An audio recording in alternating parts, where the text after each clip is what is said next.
আজকের আলোচনায় আমরা জানব কেন শুধু আল্লাহই আপনার একমাত্র বন্ধু। আসুন শুরু করি আজকের এই গুরুত্বপূর্ণ আলোচনা।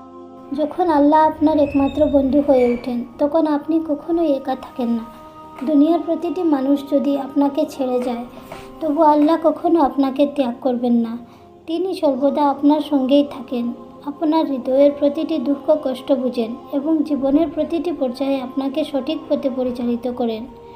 মানুষের জীবন কষ্ট, পরীক্ষা এবং দুঃখে ভরা। অনেক সময় এমন হয় যে আপনি আপনার সবচেয়ে কাছের মানুষদের পাশে পান না, কিন্তু যখন আপনি আল্লাহর উপর ভরসা করেন এবং তাকে আপনার একমাত্র বন্ধু হিসেবে গ্রহণ করেন, তখন আপনার হৃদয় এমন এক শান্তি অনুভব করে যা কোনো পার্থিব সম্পর্ক দিয়ে অর্জন সম্ভব নয়।